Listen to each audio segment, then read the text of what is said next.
दोस्तों, कॾहिं तव्हां दुनिया में मौजूद मुख़्तलिफ़ एनिमल्स यानी जानवरनि ते गौर कयो आहे? हिननि मां हर हिकु जानवर जूं कुझु मख़सूस कैरेक्टरिस्टिक्स यानी ख़ासियतूं हूंदियूं आहिनि। को लैंड यानी खुश्की ते रहंदो आहे त को वाटर यानी पाणी में, को हवा में उॾामंदो आहे त को ज़मीन ते रहंदो आहे। अचो त अॼु असां हिननि एनिमल्स यानी जानवरनि जे बारे में वधीक ॼाणण जी कोशिश करियूं था। पर सभ खां पहिरियां तव्हां कुझु अहिड़नि जानवरनि जा नाला ॿुधायो जिन खे तव्हां पंहिंजी सराउंडिंग्स में अक्सर ॾिसंदा आहियो। Name few animals that are usually present around us.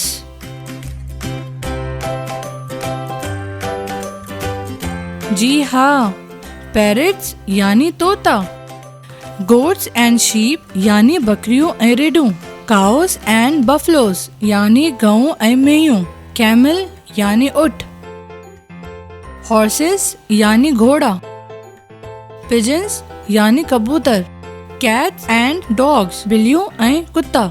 असांजे चौधारी मौजूद एनिमल्स जा कुझु मिसाल आहिनि। त सभ खां पहिरियां ॻाल्हि कयूं था इन्हनि जानवरनि जी जेके पाणी में रहंदा आहिनि। छा तव्हां कुझु अहिड़नि जानवरनि जा नाला ॿुधाए सघो था जेके पाणी में रहंदा आहिनि? Can you name few aquatic animals?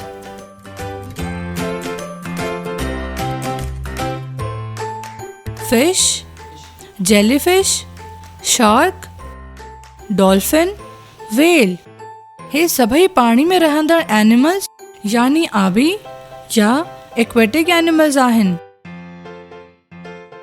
हाणे कुझु ॻाल्हि थी वञे उन्हनि जानवरनि जी जेके पंहिंजी ज़िंदगी जो घणो हिसो ज़मीन ते गुज़ारींदा आहिनि। अहिड़नि जानवरनि खे आरज़ी या टेरेस्ट्रियल जानवर चइबो आहे। टेरेस्ट्रियल जानवर त तव्हां यकीनन ॾिठा हूंदा। छा तव्हां कुझु अहिड़नि जानवरनि जा नाला ॿुधाए सघो था जेके खुश्की यानी ज़मीन ते रहंदा आहिनि?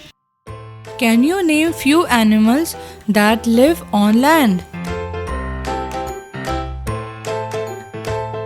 Elephant, lion, horse, dog, cat, wolf, deer, rabbit, bear, zebra, monkey वग़ैरह आरज़ी यानी टेरेस्ट्रियल जानवरनि जा कुझु मिसाल आहिनि। हाणे वरी हिननि तस्वीरनि खे गौर सां ॾिसो ऐं इहो ॿुधायो त हे एक्वेटिक्स एनिमल्स आहिनि या terrestrials. Study the given picture and guess if these animals are aquatics, live in water, or terrestrials, live in land.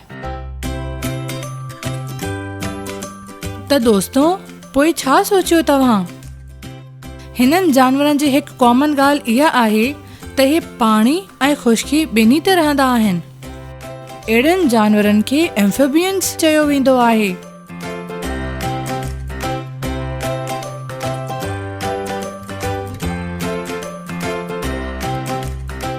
हिननि तस्वीरनि खे ॾिसो ऐं सोचे ॿुधायो त हिननि सभिनी जानवरनि में कहिड़ी शइ कॉमन आहे। Study the given picture and identify the common features of these animals.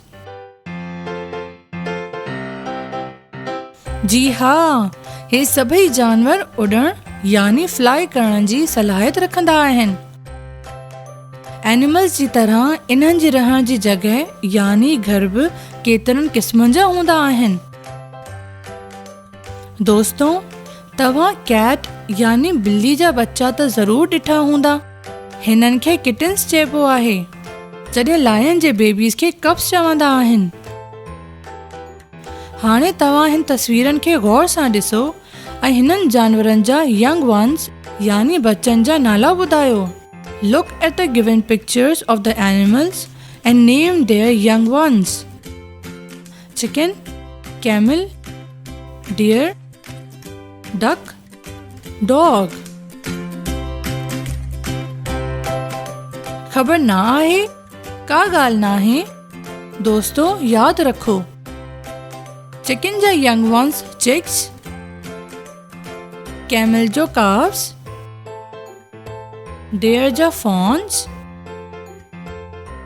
Duck जा डकलिंग्स। जॾहिं त डॉग जा यंग वंस खे पपीस चइबो आहे।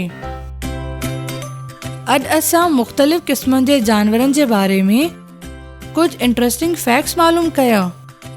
हाणे तव्हां मालूम करियो त हिननि तस्वीरनि में नज़र ईंदड़ जानवर पंहिंजे लाइ कहिड़े क़िस्म जा घर ठाहींदा आहिनि।